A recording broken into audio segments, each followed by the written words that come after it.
Bismillahirrahmanirrahim. Assalamualaikum warahmatullahi wabarakatuh. Salam Pancasila, salam bahagia. Baik, para pemuda Indonesia yang berbahagia dan luar biasa, dinantikan kontribusinya untuk meneruskan perjuangan negeri ini. Hari ini ketemu lagi dengan saya, Kak Teddy Kartino, dalam bahasan Pancasila. Teman-teman, hari ini kita akan mencoba membahas, mengulas sekilas tentang Pancasila sebagai ideologi negara.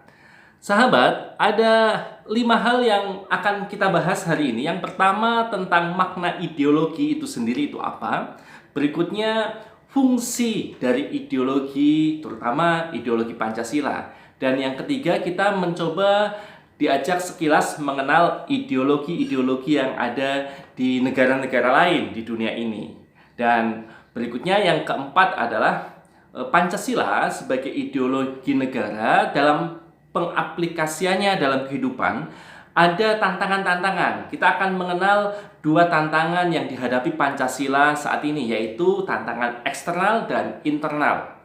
Dan yang terakhir adalah, terutama ini yang paling penting, bagaimana penguatan upaya kita untuk melaksanakan ideologi Pancasila dalam kehidupan bernegara.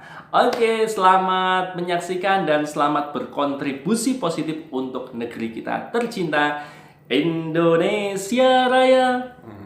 Teman-teman, secara makna, apa itu ideologi? Nah, dari segi bahasa, dari segi susunan kata terdiri dari 2 kata, yaitu idea dan logos. Kalau logos mungkin sering dibahas ya, yaitu ilmu pengetahuan. Nah, kalau idea itu apa? Idea, ide, gagasan, cita-cita, harapan, sebuah konsep namun yang berisi tentang pengertian dasar, pengertian yang azasi, yang sejati. Jadi intinya inti, core of the core. Nah, teman-teman semuanya, jadi secara etimologi itu bisa dikatakan bahwa Pancasila ini adalah sebuah ilmu yang mempelajari tentang kumpulan-kumpulan konsep-konsep gagasan inti, gagasan dasar. Nah, dalam Kamus Besar Bahasa Indonesia disebutkan kurang lebih bahwa ideologi itu didefinisikan sebagai kumpulan konsep yang bersistem. Nah, ingat pelajaran kemarin tentang makna sistem. Jadi ideologi ini adalah sekumpulan konsep yang bersistem yang kemudian dijadikan azas pendapat yang memberikan arah dan tujuan untuk kelangsungan hidup, terutama dalam kehidupan bernegara. Nah, ini ada definisi lain juga sebagai cara berpikir seseorang atau kelompok atau golongan. Atau sekarang dalam sosial politik, ideologi itu disebutkan sebagai paham, teori, dan tujuan sebuah sistem politik. Nah, ini mudah-mudahan makna dasar tentang ideologi bisa memahamkan kita. Berarti ini adalah sekumpulan ide-ide, sekumpulan gagasan yang mendasari kita untuk melangsungkan kehidupan bernegara khususnya. Nah, sahabat semua yang berbahagia, makna sudah kita pelajari. Sekarang saatnya fungsi dari ideologi itu apa? Kenapa kita harus memiliki sebuah ideologi dalam berkehidupan ini, terutama kaitannya dalam kehidupan berbangsa dan bernegara Indonesia. Teman-teman, ada minimal ada 6 fungsi ketika kita memiliki ideologi. Apa itu? Kalau boleh disingkat, ideologi ini 6 itu biar mudah mengingatnya ya. Papa Ipemen. Nah, jadi Papa Ipeman. Nah, Papa yang pertama adalah paham dunia dan seisinya. Jadi ketika orang-orang yang memiliki ideologi atau sebuah ideologi itu fungsinya adalah pahami dunia. Jadi dengan ideologi ini adalah serangkaian pengetahuan-pengetahuan yang dijadikan landasan untuk mampu memahami dan juga menafsirkan dunia serta kejadian-kejadian yang ada di dalamnya. Dan lingkungan-lingkungan yang ada di sekitarnya. Jadi fungsi ideologi yang pertama adalah dari Papa Ipeman. Jadi Papa Ipeman, pahami dunia. Jadi dengan ideologi ini diharapkan mampu memahami dunia beserta kejadian-kejadiannya, beserta lingkungan di sekitarnya, baik itu isi manusianya, adat istiadatnya, nilai-nilainya, dan seterusnya. Pak yang kedua adalah menjadikan pedoman dalam melangkah, sehingga orang-orang yang memiliki ideologi itu akan memiliki pedoman-pedoman dalam langkah-langkahnya. Hari ini ideologi bernegara kita Pancasila. Tentu dalam melangkah kita menjalani kehidupan harus berlandaskan Pancasila, kehidupan bernegara. Jangan sampai Pancasila ini ditinggalkan. Nah, Papa Ipeman, IP. Nah, I-nya itu adalah dengan ideologi ini seseorang itu akan mampu menemukan identitas. Jadi identitas kita bernegara ya sebagai sosok manusia yang Pancasilais, yang mengamalkan nilai-nilai Pancasila. Jadi ada identitas. Jangan sampai kemudian kita disorientasi identitas, nggak punya identitas kita apa, sehingga ikut-ikutlah budaya-budaya yang lain, ikutlah hal-hal yang tidak sesuai dengan nilai-nilai luhur yang sudah diwariskan oleh para pendahulu kita, nilai-nilai kebaikan-kebaikan yang sudah terangkum dalam Pancasila. Nah, P, Ipeman. P yang berikutnya adalah sebagai penyemangat. Nah, dengan adanya ideologi ini akan diharapkan mampu menjadi sebuah kekuatan untuk menyemangati dan mendorong kita, seseorang, untuk menjalankan kegiatannya dan mencapai tujuan. Nah, terakhir, man. Nah, jadi ada 6. Tadi Papa, IP, man. Nah, ma-nya adalah kita diharapkan menemukan makna kehidupan. Nah, jadi teman-teman semuanya di dalam fungsi ideologi ini diharapkan mampu membuka wawasan yang memberikan makna serta menunjukkan tujuan dalam kehidupan manusia. Jadi kita memahami maknanya apa sih kita menjalani kehidupan ini, kita menjalani kuliah, kita bekerja, makna sesungguhnya, dan dikaitkan dengan tujuan kehidupan kita. Yang terakhir, N-nya adalah nilai-nilai luhur, nilai-nilai yang ada diharapkan membentuk pola tingkah laku kita. Nah, sehingga ada masyarakat ini mampu menerapkan nilai-nilai yang ada. Nah, sahabat Papa Ipeman. Jadi, pahami dunia, menjadikan pedoman dalam kehidupan, sebagai identitas bangsa, kemudian sebagai penyemangat, dan kemudian memberikan makna dalam kehidupan, dan nilai-nilai yang ada bisa dijalankan menjadi pola tingkah laku kita dalam kehidupan. Nah, ini fungsi dari ideologi itu sendiri. Nah, kemudian selain Pancasila, tentu dalam kehidupan bernegara, terutama di negara lain, ada ideologi-ideologi yang lain. Teman-teman mungkin mengenal ada liberalisme, sosialisme, kapitalisme. Nah, 3 ini nih mungkin yang umum dikenal di dunia ideologi-ideologi. Nah, mungkin beberapa negara memakai ideologi liberalisme, beberapa menggunakan sosialisme, dan beberapa kapitalisme. Nah, Indonesia unik. Kita membangun sendiri ideologi itu, yaitu Pancasila, dan ini unik. Tidak ada di negara lain nilai-nilai Pancasila, dan harusnya kita bangga dengan keunikan ini, dan kemudian ini sebuah nilai yang sangat spesial. Dan kalau boleh dibandingkan dengan ideologi yang lain, ini Pancasila patut dibanggakan dan sudah layak dibandingkan. Bahkan mungkin terbaik gitu ya, kalau melihat isinya, kontennya, dan diaplikasikan. Sangat keren tentunya. Nah, tugas untuk teman-teman coba deh teliti, kaji lebih dalam, baca lebih dalam. Kak Diri ingin teman-teman semuanya menuliskan di catatan masing-masing. Tugasnya adalah coba pahami, coba pelajari 3 ideologi lain di dunia tadi. Liberalisme, sosialisme, kemudian kapitalisme.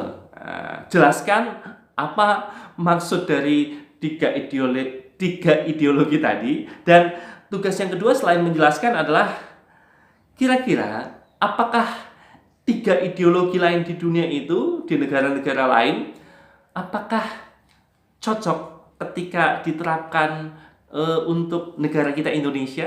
Nah, mengapa? Tolong jelaskan ya. Kalau cocok, kenapa? Kalau memang tidak cocok, apa alasannya? Nah, Kak Didi ingin mencoba teman-teman semuanya berlatih, berpikir, melihat ideologi lain. Nah, hari ini kita bahasanya Pancasila. Oke ya? Itu berbagai ideologi yang kemudian saya kenalkan, dan teman-teman silakan pelajari dan dijelaskan apakah ideologi itu cocok untuk negeri kita atau tidak. Baik, selanjutnya adalah dalam penerapannya Pancasila sebagai ideologi bernegara dalam menjalankan kehidupan bernegara tentu memiliki banyak tantangan, baik internal maupun eksternal. Nah, secara eksternal ada beberapa tantangan. Yang pertama adalah pengaruh ideologi-ideologi asing tadi, ideologi luar, ideologi dari negara-negara superpower yang kemudian mereka juga saling bertentangan, pertarungan antar ideologi. Nah, sehingga kemudian contoh pada tahun kurang lebih 1945 sampai tahun 90-an gitu kan, ada antara Amerika dan Uni Soviet saling bertarung ideologi, dan akhirnya Uni Soviet runtuh gitu kan. Nah, ini pertarungan antar ideologi ini mempengaruhi juga kehidupan dalam bernegara dalam menjalankan Pancasila. Nah, berikutnya adalah tentang isu kebudayaan global. Jadi bagaimana masuknya ideologi-ideologi asing yang tidak sesuai dengan nilai-nilai budaya bangsa. Nah, ini karena keterbukaan informasi, karena teknologi, sehingga semua bisa masuk tanpa saringan-saringan. Kalau kita tidak kuat, maka yang terjadi adalah ideologi dalam bernegara kita disusupi. Tak mau tidak mau, terkadang kita menjalankannya. Nah, itu kan bahaya kalau kemudian nilai-nilai Pancasila hilang dari kehidupan kita sehari-hari. Nah, tantangan lain adalah ini, teman-teman semuanya, meningkatnya kebutuhan dunia, meningkatnya laju pertumbuhan penduduk dunia, jumlah penduduk. Nah, sehingga apa? Sehingga meningkatkan kebutuhan terhadap sumber daya alam, terjadilah eksploitasi sumber daya alam. Nah, ini tantangan juga dalam kita mempertahankan Pancasila, sehingga muncullah dari tantangan eksternal itu kita kenal namanya globalisme, ada kapitalisme, ada budaya konsumerisme. Nah, kemudian ada juga masuknya ini budaya-budaya asing. Nah, ini waspada nih, masuknya budaya-budaya asing yang tidak sesuai dengan kepribadian bangsa. Nah, kalau budaya asing memang itu sesuai, kenapa tidak? Contoh, misalkan di Jepang ada budaya disiplin yang tinggi. Nah, ini kan sesuai dengan nilai-nilai Pancasila yang kita yakini bahwa orang Indonesia itu harus disiplin dalam menjalankan aturan. Nah, ini kenapa tidak kita tiru? Bukan budaya-budaya yang kemudian malah merusak tatanan. Budaya, misalkan contoh ada di beberapa belahan dunia sana gitu kan, di negara entah baratah itu tentang pergaulan, tentang free sex gitu kan. Jadi orang-orang itu tidak jelas hukum pernikahan. Mereka kumpul dulu, hidup bersama satu rumah, kemudian tidak ada ikatan pernikahan, bahkan sampai memiliki anak. Nah, ini kan tidak sesuai dengan nilai-nilai luhur budaya bangsa. Tapi ketika itu masuk, apa yang terjadi? Rusaklah tatanan kehidupan bernegara kita.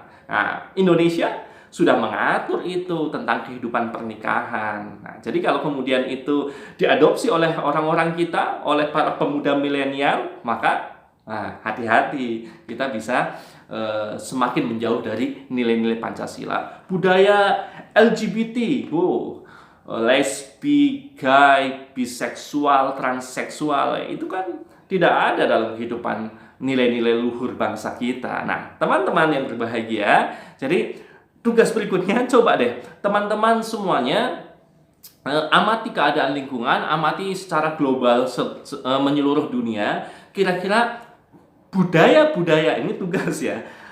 Budaya-budaya asing apa yang kemudian rawan masuk atau bahkan sudah masuk ke Indonesia dan kemudian para pemuda tidak sadar bahwa ini merusak negeri kita, merusak generasi muda. Sebutkan minimal 3 deh budaya asing. Tadi Kak Dedi sudah memancing dengan adanya pergaulan bebas, dengan adanya LGBT. Nah, yang ketiga apa? Silakan dijelaskan budaya-budaya itu dan pengaruhnya terhadap keberlangsungan kehidupan bernegara, terutama bagi generasi mudanya. Kalau itu masuk, apa pengaruhnya untuk kehidupan bernegara kita? Tentu akan menjauhkan kita dari Pancasila. Silakan jelaskan tugas itu.